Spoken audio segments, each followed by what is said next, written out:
할렐루야. 네. 아멘. 우리 주님의 이름을 찬양합니다. 이 시간 우리 8월 6일 포니에마 미션교회 주일 예배를 하나님께 올려드리도록 하겠습니다. 다 같이 묵도하심으로 주님 앞에 나아갑니다.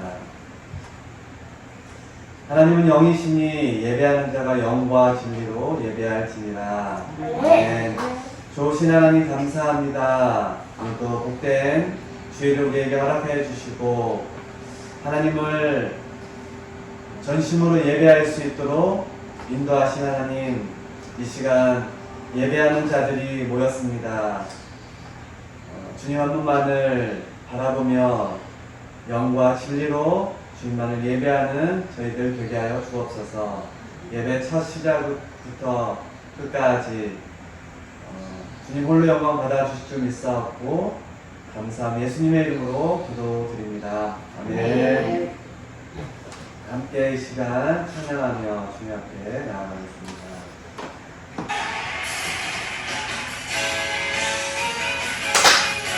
눈부신 햇살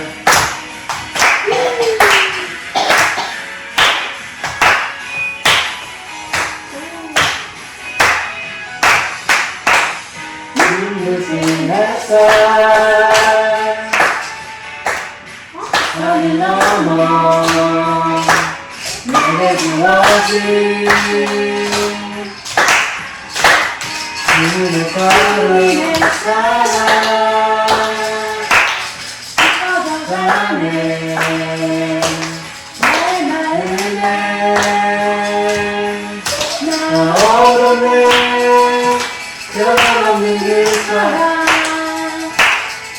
내 안에 기쁨의 노래 멈출 수 없네 주님의 사랑 바람의 주리를 내게 찾아와 그 사랑에 행복한 내 맘 가득해 주님의 은혜 그 빛을 흘려 내게 찾아와 그 사랑에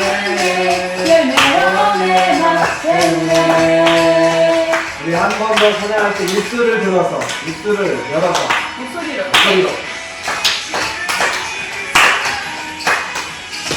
우리 아들들도 주님의 눈부신 햇살 손을 넘어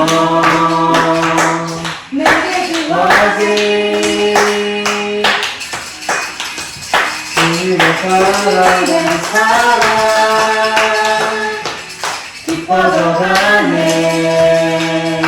나의 은혜 나 없는 변함없는 그 사랑 내 안에 기쁨의 노래 멈출 수가 없네 주님의 사랑 바람의 주리를 내게 찾아와 그 사랑을 위해 향기가 내 맘 가득해 주님의 은혜 눈빛선을 흘려 내게 찾아와 그 사랑에 열매로 내 맘 채우네 아멘. 주님의 사랑이 그 변함없는 그 사랑이 우리 안에 기쁨으로 넘치게 축복합니다. 아멘. 그냥 말씀 앞에서 주님을 경외함으로 이렇게 홀로 서기 원합니다. 함께 목소리를 높여서 말씀 앞에서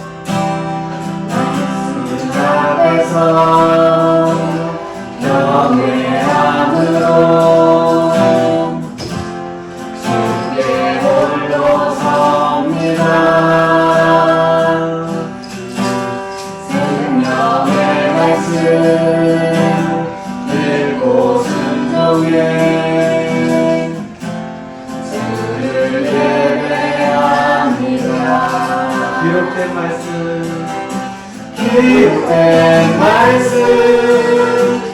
힘이 있어서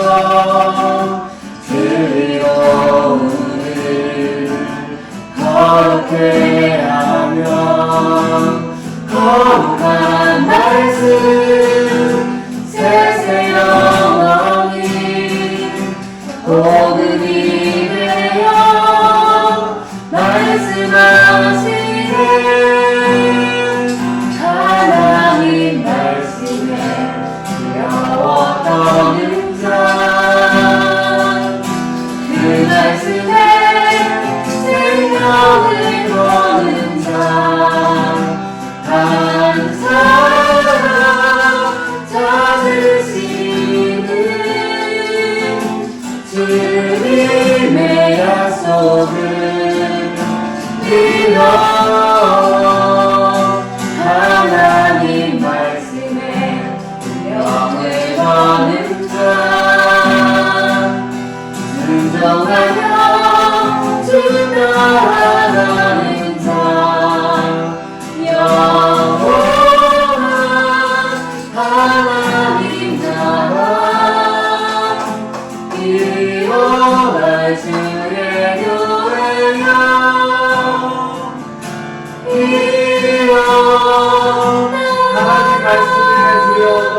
하나님 말씀에 두려워 떠는 자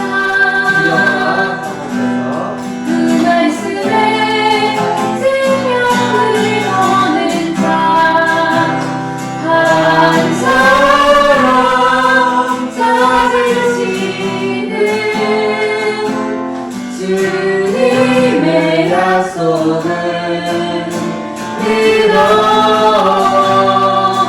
하나님 말씀에 명예 거는 자 순종하며 주 따라가는 자 영원한 하나님 나라 이어갈 주의 교회여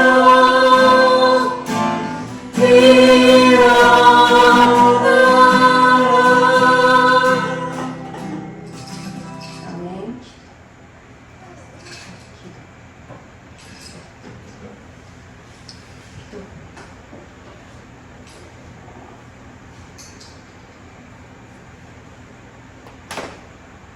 하나님, 오늘도 이렇게 주님을 예배하고 찬양하게 하시니 감사합니다. 하나님, 정말 눈부신 햇살처럼 저희를 밝게 비춰주신 주님을 바라보며 나아가는 포에마 미니스트리가 되게 하시고 정말 주님 말씀 앞에 온전히 아버지 기쁨으로 순종하며 나아가는 아버지 저희 포에마 미니스트리가 될 수 있도록 도와주시옵소서. 교회에서 저희가 아버지 정말 한 지체로서 아버지 교회의 기준 역할들을 해나아가는 아버지 주님의 귀한 일꾼들로 세워져 나갈 수 있도록 도와주시옵소서. 하나님 오늘 말씀을 전하시는 목사님에게 지혜와 충만함으로 하나님 말씀을 잘 경험할 수 있도록 주님 그 입술을 사용하여 주시고 말씀을 듣는 저희들의 마음도 잘 예비되어서 주님 말씀을 듣고 마음에 잘 심겨지는 아버지 그런 귀한 주의 자녀가 될 수 있도록 도와주시옵소서. 아버지 옥토 같은 마음에 땅에 말씀이 잘 심겨져 60배 100배 열매를 맺는 삶을 살아가게 해주시길 간절히 바라보나이다. 우리 예배를 방해하는 악한 사단의 어떠한 유혹에도 흔들리지 않도록 굳건한 믿음으로 나아갈 수 있도록 도와주시옵소서. 또한 내가 아버지 예배자가 되게 하시고 방해하는 방해자가 되지 않도록 경계하는 저희가 될 수 있도록 도와주시옵소서. 감사드리며 말씀을 드리겠습니다. 아멘.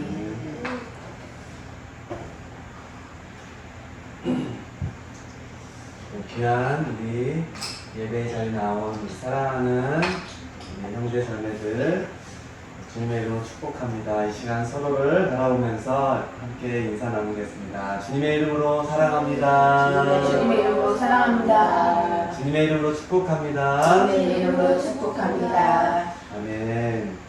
오늘 8월 첫째 주일 예배를 하나님 앞에 올려드릴 수 있으면 얼마나 감사한지 모르겠습니다.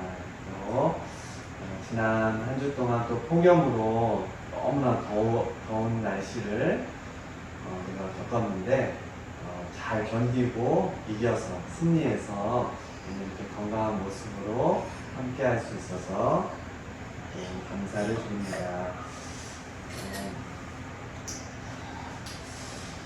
우리 포니에마 미션교회가 벌써 7개월째 지났어요. 그래서 우리가 올여름 주님의 마음으로 주님의 귀한 영혼들을 향해 주님의 사랑을 나누는 일에 동참하기 원합니다. 그래서 오늘까지 드려진 헌금을 일부를 우리가 모아서 지금 지난 장마철에 수해난 지역에 수해 복구 헌금으로 기부를 하려고 합니다. 네. 어려운 이웃들을 모른 채 하는 것이 아니라 우리가 하나님의 사랑을 받은 자가 하나님 사랑, 이웃 사랑을 실천하는 공동체 되기 원하고 또 우리가 또 이렇게 기부를 하면서 우리의 작은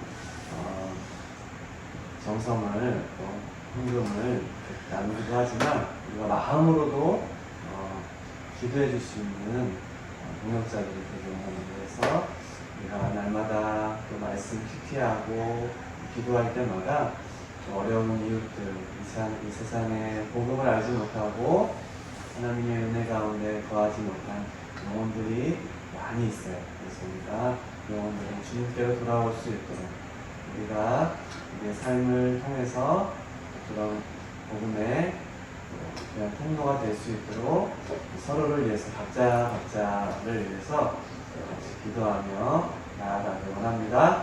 아멘. 네.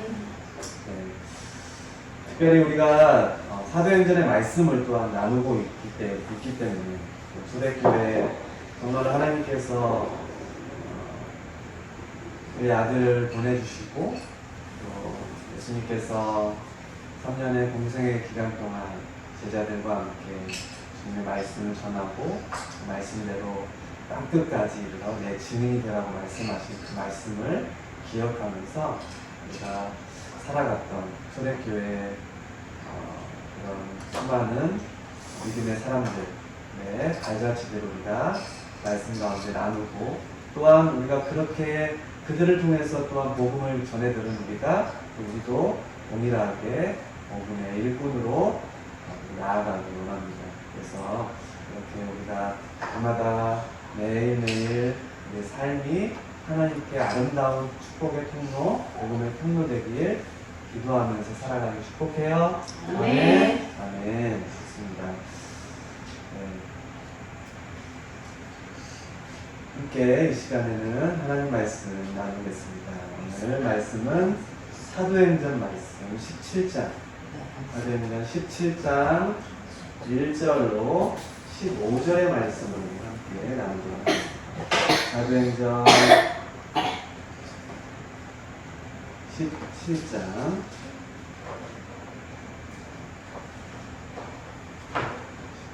1절로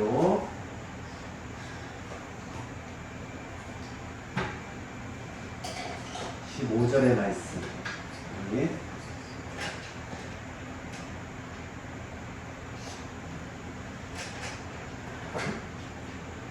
찾았나요?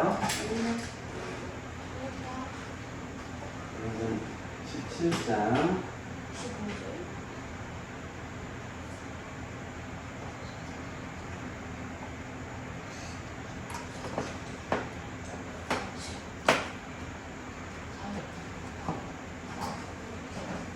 1절로 17절부터 말씀을 돌아가면서 한 절씩 교독하도록 하겠습니다.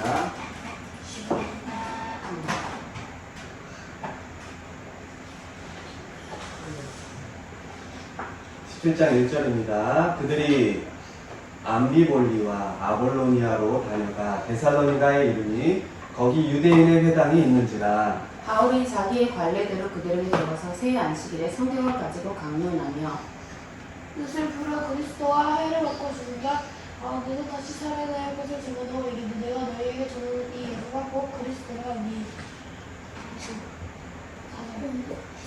그들의 사람들의 적자는 기부인들도 고난을 맡은 바울과 실라를 따르다. 그러나 유대인들은 시기하여 저자를 어떤 훌륭한 사람들을 데리고 때를 지어 성을 소독하게 하여 야손의 집에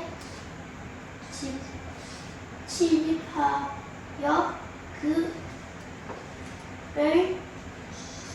백성에게 끌어내려고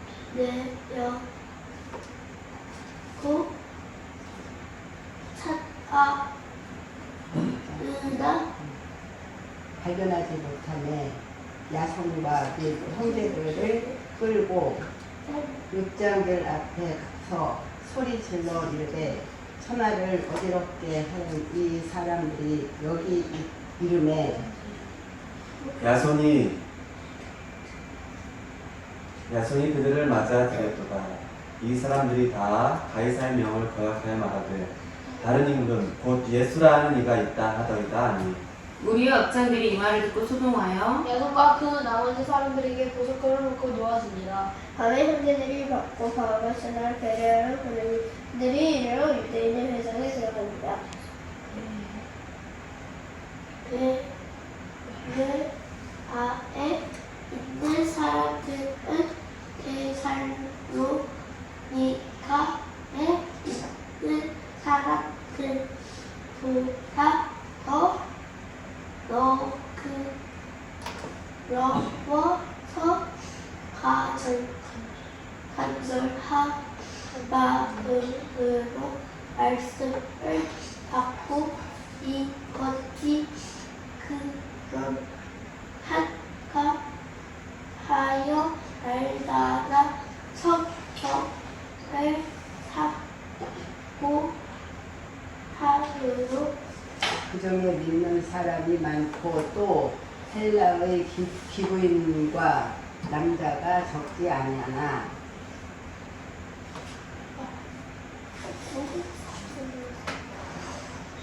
데살로니가에 있는 유대인들은 바울이 하나님의 말씀을 베레아에서도 전하는 줄을 알고 거기도 가서 무리를 움직여 소동하게 하거늘 형제들이 곧 바울을 내보내어 바다까지 가게 하되 실라와 디모데는 아직 거기 머물더라.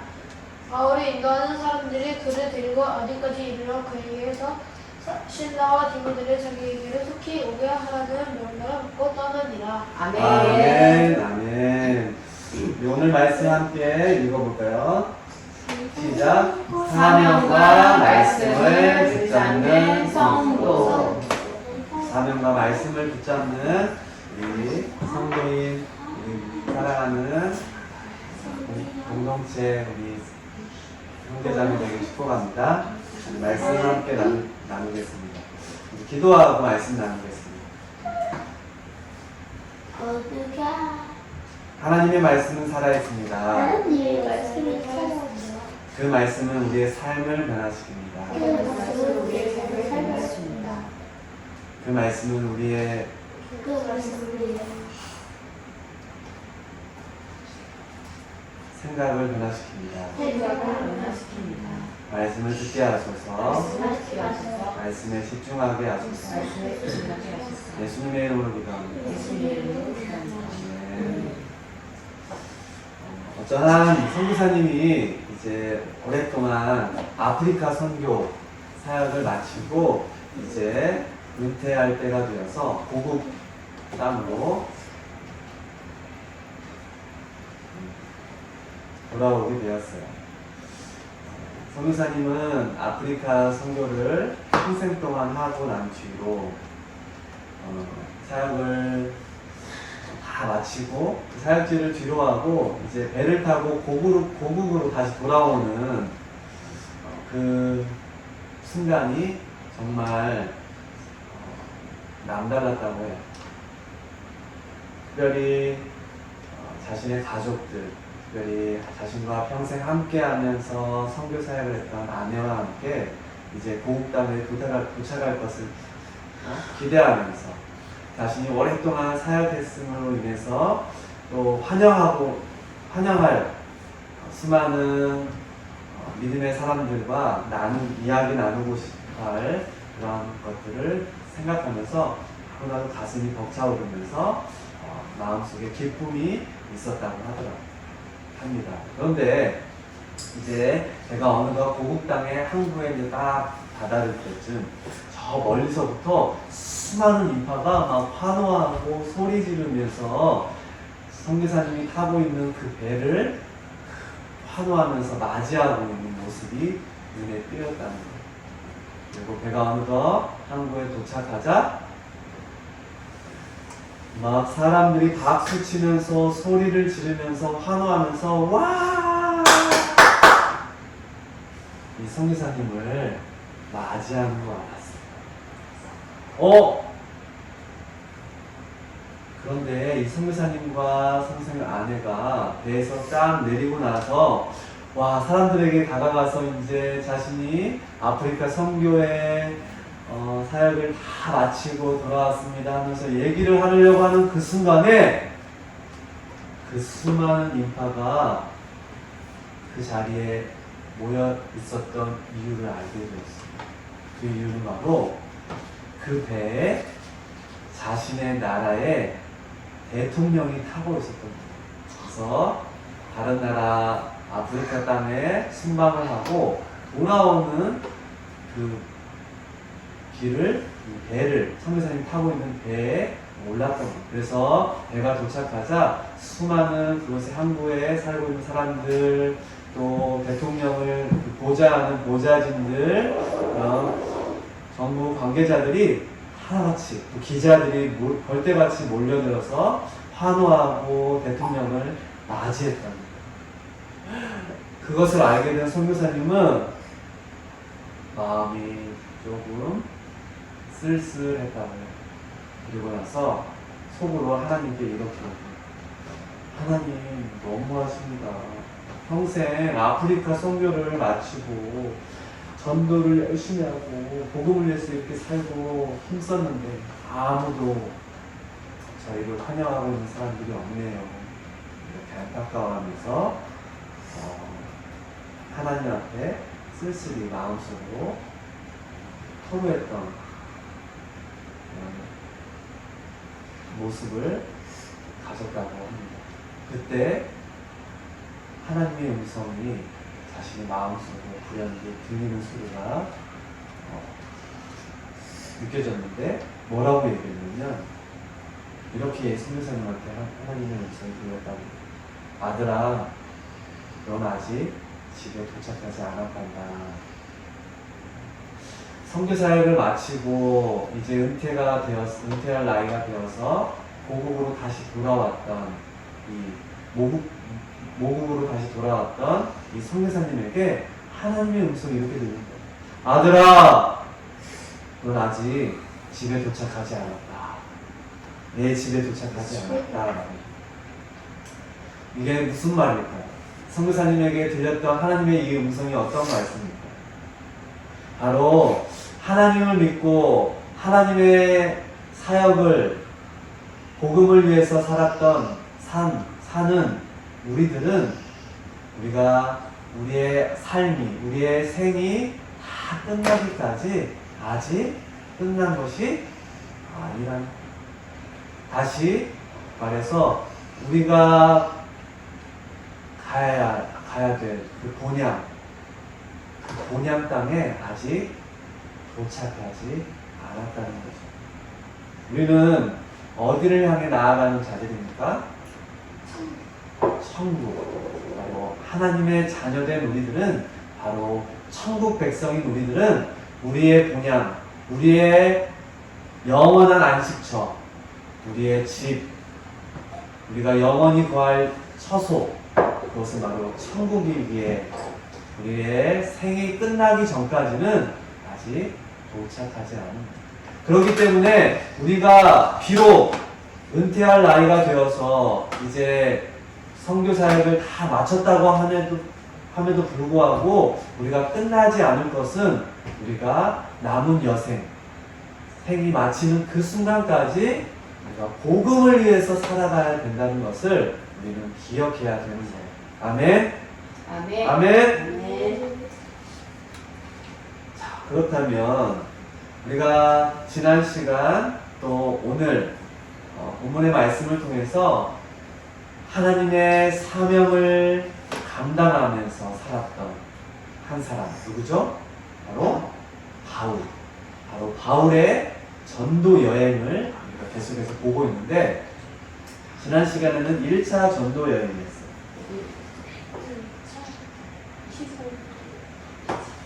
1차 바울의 1차 전도 여행은 우리가 지난 시간 14장의 말씀을 함께 나눴는데 13장과 14장에 걸쳐서 바울의 전도 여정이 소개되고 있는데 어떻게 시작되었죠? 어디서부터 시작되었죠? 바로 안디옥. 이곳은 여기가 이스라엘이고 이스라엘 위에가 시리아예요. 시리아 안디옥이라는 바로 이 안디옥에서 안디옥 교회가 생겨났죠. 이방인 교회가 생겨나서 이 안디옥 교회가 이제 성장을 했어요. 부흥하게 되었어요. 그래서 안디옥에서 누구와 누구를 파송했죠? 바울과 바나바를 파송했어요. 그래서 이 바울이 1차 전도여행이 시작이 되는데 바로 바나바를 데리고 이제 바울이 구브로로 첫 번째 지역인 배를 타고 구브로라는 섬으로 가서 키프로스라고 오늘날 키프로스라는 섬이 있는데 어머니 다녀오셨나요? 네, 갔다 왔어요. 구브로라는 곳을 들리고 그 다음에 두 번째로 거가 그리고 아달리아 그리고 다시 안디옥으로 돌아왔다가 거가 그다음 비시디 안디옥 그다음에 이고니움 그리고 루스드라 더베를 걸쳐서 다시 돌아와서 아달리아를 다시 가서 안디옥으로 돌아오는 엄청나게 먼 여정이 바로 약 AD 44년부터 48년 몇 년이었나요? 44년부터 48년 몇 년이야? 4년에 걸쳐서 이 먼 여정을 바울이 1차 전도여행을 통해서 복음을 전하고 이방 땅에 또 유럽을 향해서 유럽 땅을 향해서 복음을 전했던 바울의 1차 전도여행이 소개되었어요. 그리고 오늘 17장, 15장부터 18장까지 이르러서 바울의 2차 전도여행이 시작되는데 2차 전도여행은 언제 진행되었냐? 바로 1차 전도여행을 마치고 돌아와서 안디옥에서 돌아와서 49년에 AD 49년에 바로 안디옥 교회 넘어갑니다. 2차 전도여행이 끝났고 2차 전도여행이 바로 시작되었어요.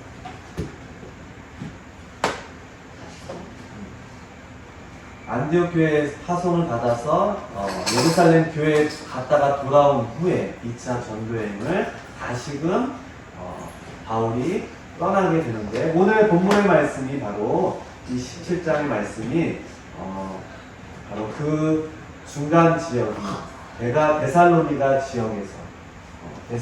지역에서 안디옥 더베 루스드라를 지나서 드로아 빌립보 데살로니가 지역에서 있었던 상황이 오늘의 본문의 말씀에 소개되고 있는 겁니다.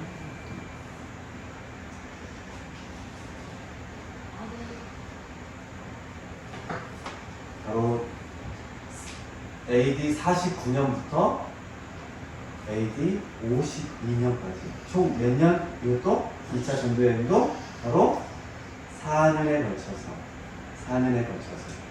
그런데 15장에 이 바로 바울의 2차 전도여행이 시작되는데 어떻게 시작되었냐면 그 예루살렘의 회의를 통해서 이제 이방 지역의 이방인 성도를 이제 권면하고 그곳에서 교회를 세워서 교회를 돌보는 사명을 받고 바울이 파송을 하게 돼요. 그런데 드로아 지역, 지금의 터키 지역인데요. 이곳은 바로 드로아 지역에 도착한 바울이 그곳에서 하나님이 주시는 환상을 봅니다. 그래서 유럽의 동쪽, 바로 이 터키가 마지막 아시아 끝이었잖아요. 서아시아 끝자락에 터키가 있잖아요. 그런데 이 유럽의 동남쪽, 유럽에서는 동쪽이죠. 동쪽의 남쪽 지역, 이 마게도니아 지역의 사람들에 가서 그들을 도우라라는 하나님의 환상을 16장에 봤습니다.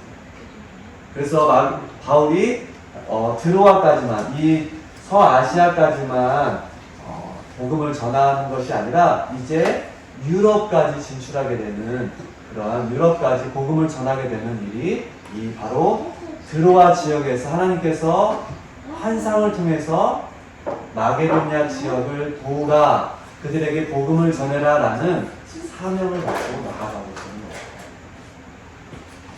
거예요. 그래서 마게도니아 지방으로 건너가서 복음을 전합니다. 그 중에 대표적인 도시 빌립보 알아요? 빌립보 알죠? 빌립보 교회, 그리고 소아시아와 그 다음에 유럽의 마게도니아 지역에 바로 교회들이 세워진 거예요. 빌립보 교회, 데살로니가 교회, 그리고 베레라는 도시, 고린도, 바로 그리고 아테네, 이러한 도시로 복음을 전하러 나아갑니다. 그리고 바울이 그곳에서 수많은 복음의 열매들을 거두어 드리고 그곳에 하나님의 교회가 세워지게 됩니다. 그런데 바울이 가는 곳마다 복음을 들은 모든 사람들이 하나님께로 돌아왔을까요? 아니었어요. 복음은 어떠한 일이 발생한다고 했죠? 지난 시간에 우리가 하나님의 일을 함에도 불구하고, 하나님께서 맡겨주신 사명을 함에도 불구하고 복음이 있는 곳에서는 또한 어려움이 처하게 되는 것을 우리가 보게 되었어요. 그곳에서도 하나님을 믿는 유대인들의 핍박이 있었어요. 회방이 있었어요.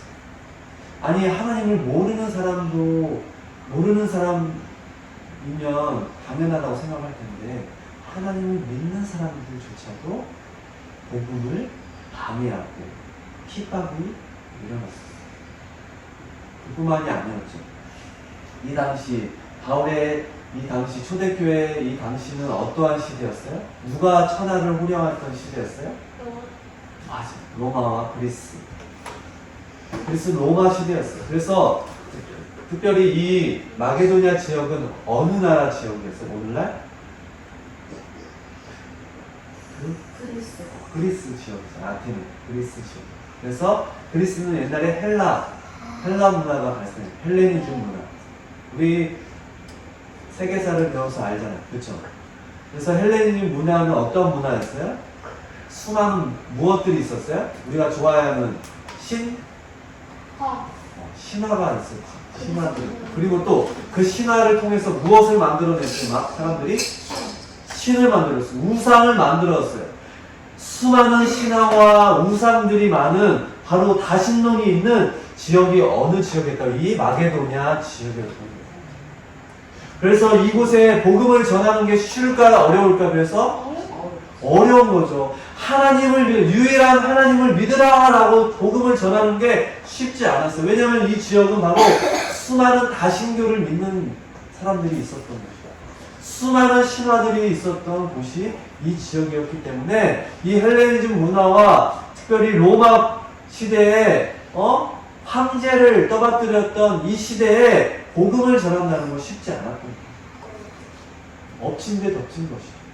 하나님을 믿고 살았던 그 선민 사상에 쪄들었던 유대주의자들의 핍박이 있었고, 또 다신론을 믿었던 이 지역의 사람들이 무슨 소리냐 하면서 저리 가라고 복음을 받아들이지 않는 그런 상황 속에 있었던 거예요. 근데 오늘 본문 17장에 바로 그 마게도냐 지역인 데살로니가 그리고 베레아 지역이 오늘 본문의 말씀이 소개되는 것이죠.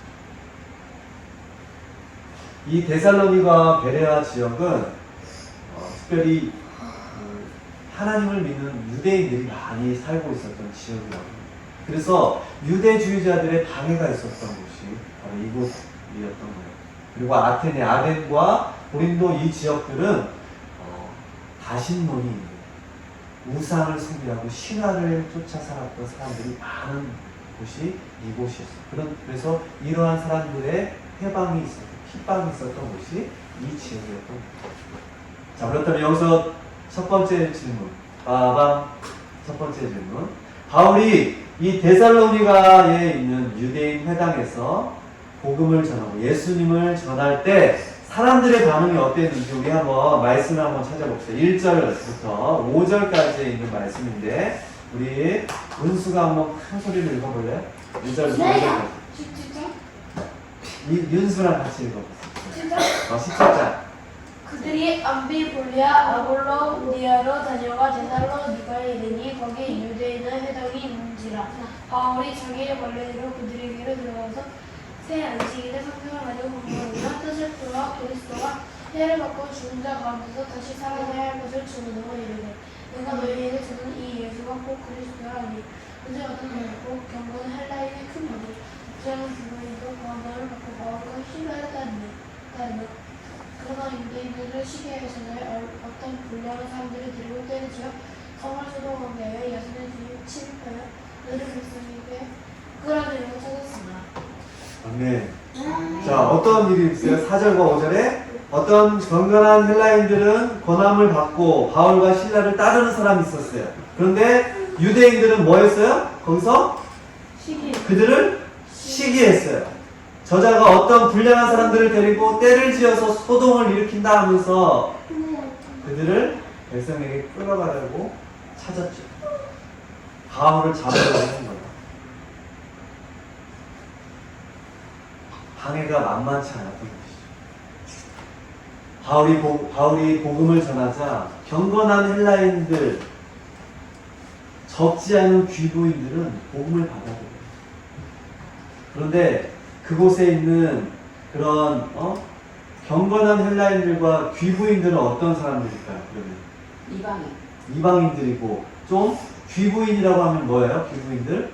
높은 귀족 같은 직위에 있는 계층에 있는 사람들을 말하죠. 그런 사람들 말 그대로 속된 말로 돈이 많고 세상에서 잘 나가는 사람들이 바울과 신라를 따르네? 아니 무슨 소리야.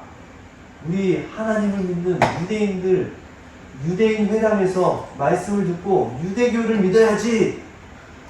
자신들을 따랐던 사람들이 특별히 고위층 관료들이 자신들을 따르는 것이 아니라 바울과 신라를 따르는 모습을 보고 시기를 한 거예요.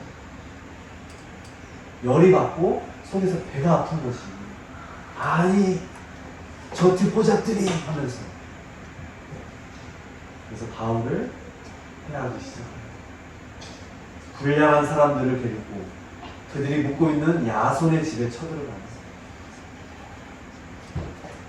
그리고 다른 임금인 예수가 있다고 주장하면서 그들을 황제 가이사의 명을 거역했다는 이유로 정치적인 그런 압박을 통해서 그들을 고소해서 그들을 감옥에 가두는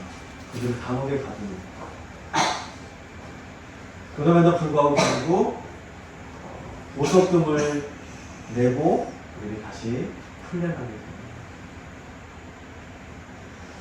어려움에 처한 특별히 자신과 같은 유대인들에게 시기를 받고 핍박을 당한 바울과 실라 복음을 전하는 이들의 마음은 어땠을까요?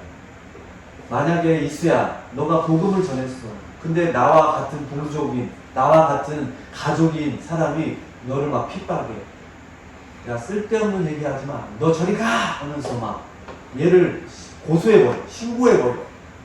그래서 감옥에 갇히게 되는 일이 발생해. 이수 어때? 화 안 나? 열 받아 안 받아? 열 받을 수 있잖아. 아, 목사님 저라도 열이 받겠죠. 억울하겠죠. 근데 복음을 전하는 이 바울의 사명은 어땠을까? 바울의 마음은 어땠을까? 아마 억울하고 열이 받을 거라고 생각하지만 바울은 그래서 복음을 포기하고 사명을 포기하고 에이 때려친다 하면서 전도를 안 할 것 같지만 그러지 않았다.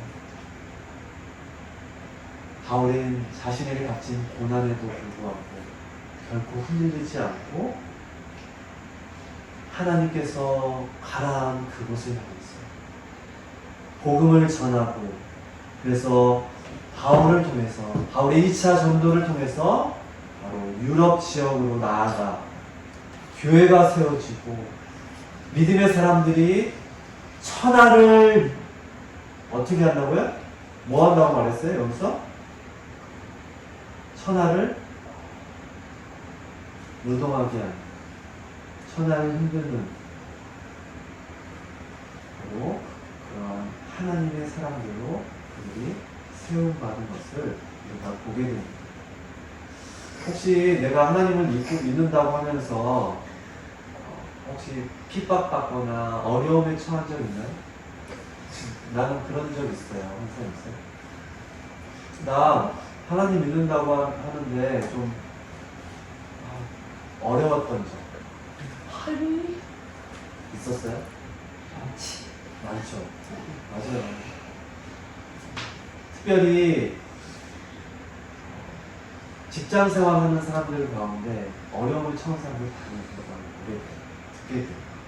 왜냐면 안 믿는 그런 회사에 사장님이 있고 그 다음에 상사가 있고 그런 곳에서 내가 복음을 지키기 위한 내가 나는 하나님의 사람이지 이웃을 섬기고 내가 더 돕고 그러한 일들을 더 열심히 해야지 그래서 하나님을 사랑을 전하는 사람으로 살아야지 라고 마음 먹고 회사 생활하는데 상사가 막 핍박을 상사가 더 괴롭히고 상사가 나한테 더 많은 일을 시키고 막 한단 말이야.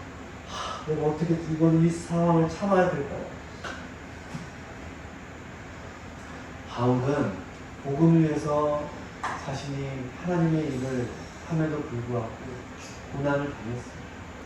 심지어 자신과 같은 동족에게도 핍박을 당했어요. 그러니까 복음을 위해서 바울은 자신의 삶을 포기하지 않고 주신 사명을 끝까지 완수했어요. 그리고 복음 때문에, 바울 때문에 많은 유럽의 교회가 세워지게 되는 것을 보게 됩니다. 두 번째 질문.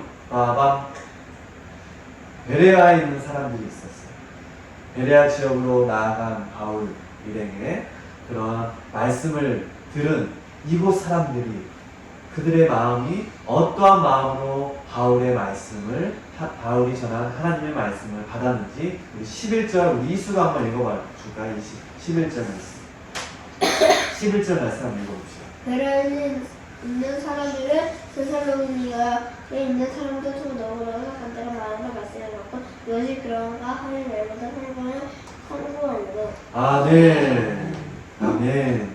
베레아에 있는 사람들은 어떤 사람이었다고요? 너그럽고 간절한 마음으로 말씀을 받았대요. 그리고 바울이 전한 이 말씀이 정말 진짜인지 그리고 이 말씀이 어떠한 말씀인지 날마다 뭐 했다고 성경을 상고했대요. 상고가 무슨 말이에요? 상고. 깊이 그 말씀을 연구하고 그 말씀이 어떠한 뜻인지를 알아보고 했다는 거예요. 이 베레아 지역은 바울이 지금까지 바울이 2차 전도여행을 지나온 1차, 2차 전도여행을 지나온 동안 그 어떠한 것보다 성공적으로 복음이 전파됐던 지역이 바로 베레아 지역이었어요. 성공적으로 복음이 전해졌던 그 이유가 있었던 거죠. 그 이유가 뭐예요? 바울이 전한 이 말씀을 받은 누구가 있었다고요? 베레아 사람들의 태도였어요. 우리는 하나님의 말씀을 지금 듣고 있어요. 우리는 하나님의 말씀을 날마다 또 읽고 보고 있어요. 그런데 우리는 어떠한 마음과 태도로 하나님의 말씀을 받고 있어요? 네? 정말 겸손한 마음과 너그러운 마음과 간절한 마음으로 이 말씀을 우리가 대하고 있나요? 이 말씀이 어떠한 말씀인지 연구하고 이 말씀 때문에 기뻐하는 모습으로 우리가 말씀을 대하고 있나요? 베레아 지역 사람들, 이 사람들은 하나님의 말씀을 겸손한 마음으로 받아들여요.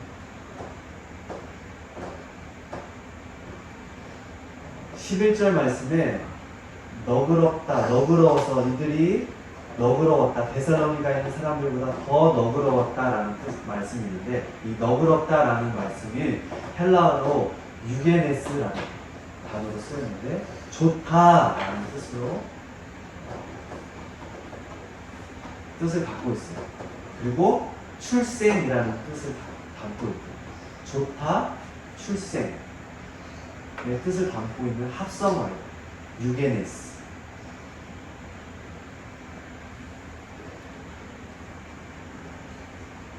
바로 베레아 사람들이 어떠한 사람들이다? 이들 출신은 바로 고상하고 교양 있고 너그러운 마음을 가진 사람들이다라는 뜻을 담고 있다. 유게네스. 그래서 이들이 바울이 전한 복음을 그렇게 겸손하게 가르칠 수 있었습니다.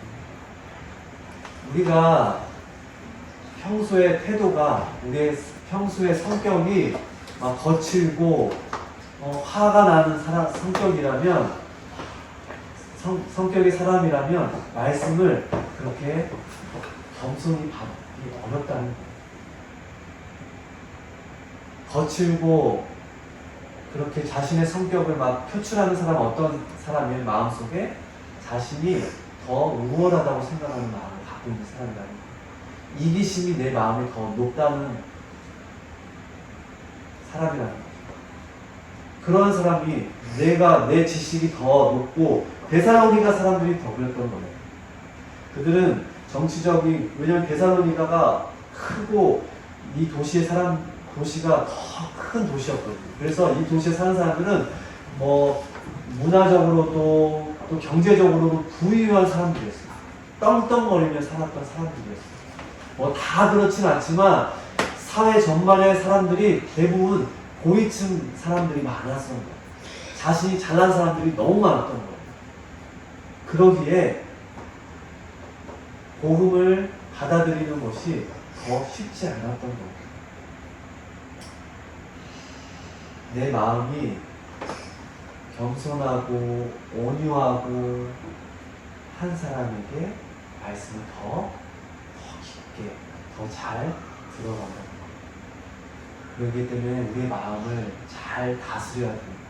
우리가 하나님의 말씀을 받을 때, 우리가 하나님의 말씀을 대하는 자들의 마음은 어때야 된다면 바로 겸손하고 온유하고 너그러운 마음을 품는 자가 되어야 된다는 거예요.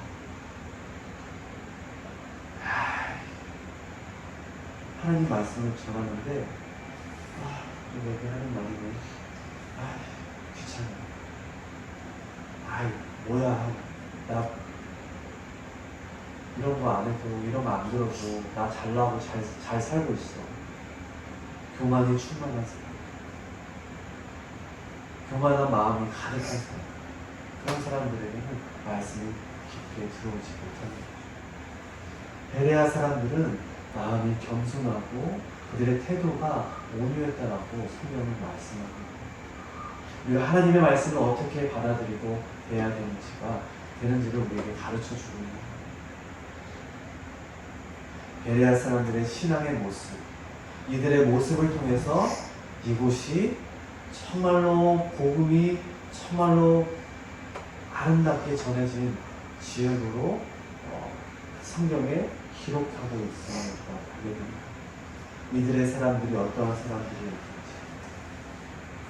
그들은 하나님의 말씀을 상고하는 자들이었다. 그들의 마음은 너그럽고 간절한 마음으로 말씀을 받는 자들이었더라라고 성경은 기록하고 있습니다. 사랑하는 우리 포이에마 미션교회 사랑하는 가족들, 우리는 하나님의 말씀을 날마다 듣고 매 주일마다 예배를 통해서 들을 때마다 우리는 어떠한 자세로 듣고 있습니까? 날마다 하나님의 말씀을 우리가 사모함으로, 겸손함으로, 온유함으로 그 말씀을 받고 그 말씀에 바울처럼, 그리고 수많은 믿음의 사람들처럼, 베레아 사람들처럼 복음을 받아들이고, 그리고 그 복음을 전하는 믿음의 사람들, 포이에마 사랑하는 가족 공동체 되길 주님의 이름으로 축복합니다. 아멘. 바로 성도의 모습이 이러한 사람이어야 된다. 사명과 말씀을 받은 자들, 바로 하나님의 성품을 닮아서 하나님의 나라를 위해서, 주님의 복음을 위해서 그렇게 살아가는 자, 또한 우리 믿음의 사람들 되길 주님의 이름으로 축복합니다. 아멘. 기도하겠습니다.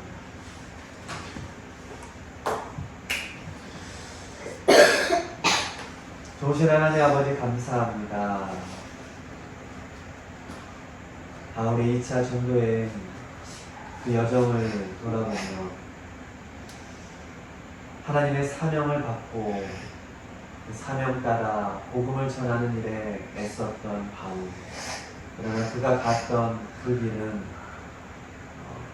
평안이 있고 안락한 길이 아니라 고난이 있었고 핍박이 있었고 시기가 있었고 질투가 있었던 그 길이었습니다. 그럼에도 불구하고 포기하지 않고 끝까지 헌신했던 그 바울을 통해 수많은 영혼들이 주님께로 돌아오고 하나님의 교회가 세워지는 것을 우리가 보게 됩니다. 우리도 그렇게 바울처럼 복음을 받은 자들로 남은 우리의 삶 끝까지 포기하지 않고 믿음으로 살아갈 수 있도록, 복음으로 살아갈 수 있도록 인도하여 주옵소서. 또한 복음을 받은 우리가 베레아 사람들처럼 말씀을 날마다 겸손함으로 받고 그 말씀을 상고하며 말씀대로 살아가기로 애쓰며 순종함으로 나아가는 그 일을 결코 놓치지 않도록 우리에게 힘과 능력을 허락하여 주옵소서. 감사합니다. 예수님의 이름으로 기도드립니다. 아멘.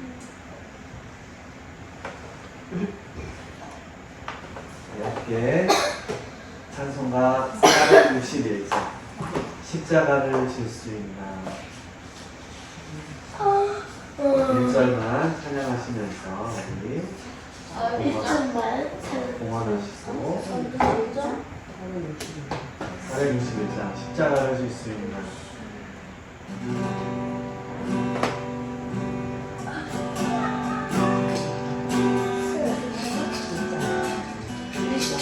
십자가를 지신다.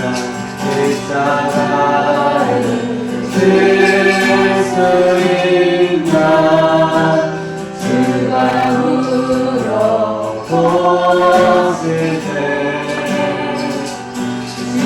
주기까지 따르오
기도하겠습니다. 십자가를 질 수 있나 주님 물어보실 때 내가 죽기까지 따르오리오다 대답할 수 있는 믿음의 자녀들 되기 원합니다. 주님이 그렇게 우리에게 귀한 사명 주시고 죽기까지 주님을 따르라 말씀하신 그 말씀 붙잡고 우리가 나아가고자 우리가 나아가기 원합니다. 우리가 비록 연약하고 부족하여도 주님 인도하신 따라 그게 포기하지 않고 나아갈 수 있도록 우리에게 힘과 지혜를 허락하여 주옵소서. 하나님 우리에게 귀한 상을 주시고 귀한 자녀된 특권을 주시고 주의 은혜 가운데 살아가고 있음을 믿습니다. 그 은혜에 감사하여 귀한 예물 주님 앞에 작지만 올려드립니다. 예물 기뻐 받아주시고 하나님 나라의 복음을 위해 귀하게 드려지는 귀한 예물 되게 하여 주옵소서. 이제는 우리를 죄에서 구원하여 주신 예수 그리스도의 크신 은혜와 하나님 아버지의 무한하신 사랑하심과 성령님의 내주교통 충만하심 오늘 바울의 전도 여행을 통하여서 주신 사명 포기하지 않고 끝까지 붙잡고 나아갔던 바울의 모습처럼 그리고 주신 말씀 기억하며 날마다 상고하며 그 말씀을 받고 겸손함으로 순종하며 나아갔던 베레아 사람들의 삶처럼 살아가기로 다짐하는 우리 포이에마 미션교회 사랑하는 가족들 머리 위에 이 나라 위에 온 열방 위에 이제부터 영원토록 함께 하시기를 간절히 축원하옵나이다. 아멘. 하나님께 감사드립니다. 서로를 축복합니다. 사랑합니다.